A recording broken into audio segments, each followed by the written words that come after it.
కాలం సందర్భంగా ఇచ్చినటువంటి బాధ్యతను ప్రజలు ఏ నమ్మకంతో అయితే కూటమి ప్రభుత్వాన్ని ఎన్నుకున్నారో వాటిలో 90% పూర్తి చేసి పేద ప్రజలకు ఇచ్చినటువంటి సామాజిక పెన్షన్లు కానీ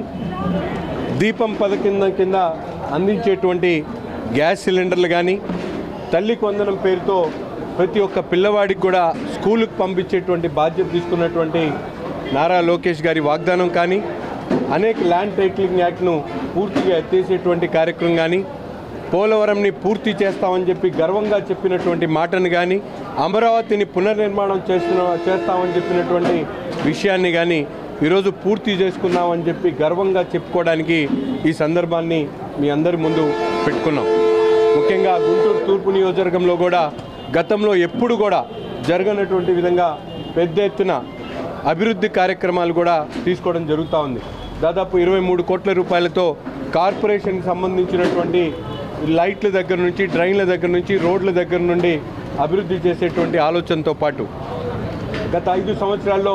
ఒక్క రూపాయి కూడా నిధులు ఇవ్వకుండా బ్రహ్మానంద రెడ్డి స్టేడియాన్ని పక్కన పడేస్తే ఈరోజు దాదాపు 90 లక్షల రూపాయలతో ప్రహరీ గోడను దానికి కావాల్సినటువంటి అభివృద్ధి కార్యక్రమాలని ముందు పెట్టడమే కాకుండా పూర్తి స్థాయిలో 100 కోట్ల రూపాయలతో అభివృద్ధి చేయడానికి డిపిఆర్ని కూడా రెడీ చేయడం జరుగుతుంది. అంతేకాకుండా ముఖ్యంగా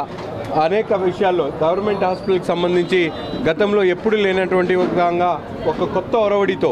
కార్పొరేట్ సోషల్ రెస్పాన్సిబిలిటీ ద్వారా 30 కోట్ల రూపాయలు ఈరోజు ప్రభుత్వ ఆసుపత్రి తీసుకొని వచ్చి ఒక పక్కన ట్రామా కేర్ సెంటర్తో పాటు జిమ్ఖానా ఏదే మాతా శిశువు కేంద్రంతో పాటు ఇంకో పక్కన తులసి రామచంద్రబాబు గారి సహకారంతో సర్వీస్ బ్లాక్ను పూర్తిగా నిర్మించేటువంటి కార్యక్రమం 17 ఓపీ సెంటర్లతో పాటు 40 కంప్యూటర్లు అలాగే 80 ఏసీలు ఈ విధంగా ఎప్పుడు గతంలో కూడా కనీ విని ఎరగని రీతిలో ఈరోజు కార్పొరేట్ సోషల్ రెస్పాన్సిబిలిటీ ద్వారా నిధులు తీసుకొని రావడం కాకుండా నాట్కో సెంటర్కి అవసరమైనటువంటి 100 పడకల ఆసుపత్రిని నిర్మించేటువంటి కార్యక్రమం గతంలో ముఖ్యంగా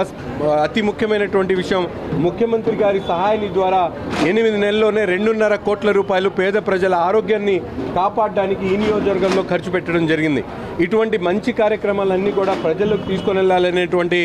ఆలోచనతోనే ఈరోజు ఈ కార్యక్రమాన్ని పెట్టుకున్నాం. తప్పకుండా పాంప్లెట్ ద్వారా ప్రతి ఇంటికి ప్రతి గడపకి కూటమి నాయకుల సహకారంతో రేపు రాబోయేటువంటి 10 రోజుల్లో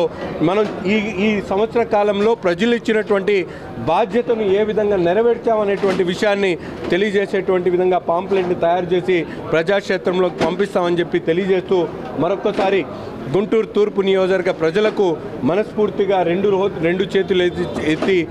వాళ్ళందరికీ కూడా ధన్యవాదాలు తెలుపుతూ సదా మీ సేవలో ఉంటానని చెప్పి తెలియజేస్తా ఉన్నా.